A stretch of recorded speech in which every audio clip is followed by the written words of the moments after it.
it should be no surprise that Liberals believe that white-collar criminals can hand over $400 million to their own companies, because we see the case of the dirtbag Tibor Organo, who shot a police officer in the stomach yesterday while he was out on bail after having been arrested for 24 offenses he committed while he was out on probation. So let's get this straight.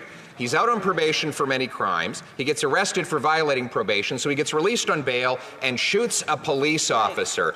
When will this government finally accept that their hug-a-thug, catch-and-release system is putting our people at risk? The Honourable Leader of the Government in the House of Commons. Thank you, Mr. Speaker. Mr. Speaker, our hearts go out to the police officer because no police officer should be hurt in the line of duty. But, Mr. Speaker, what is extremely concerning is what the Leader of the Opposition is doing in this House today, where he is trampling the charter rights of Canadians. Whether it is in this House, whether it is outside, Canadians need to be extremely alarmed about the fact that when it comes to their rights, his first instinct is to trample over them. Thank you, Mr. Speaker. The Honourable Leader of the Opposition. I think you have a charter right to get released after 24 offences while you're already on probation and shoot a police officer in the stomach. I'm more worried about the charter rights of the police officer who's recovering from the gunshot. Here's what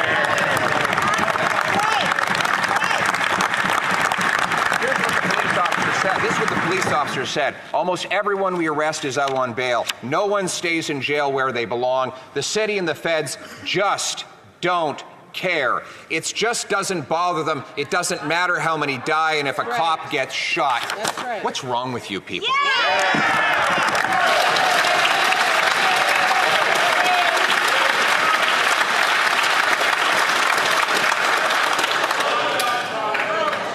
I'd like to remind the Honourable Leader of the Opposition, as well as all members of Parliament, that all questions and answers should be directed through the Chair.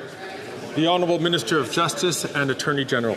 Mr. Speaker, when the men and women in uniform in my city of Toronto or right across the country are harmed in the course of their work, they deserve our absolute respect and solidarity, which we always provide to them.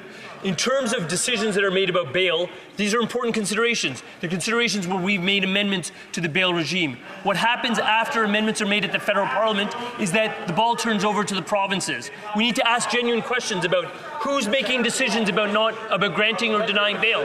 Provincially appointed JPs. About provincial crowns who are making decisions about whether to review bail and what kind of conditions to impose. Those are questions that need to be asked because we need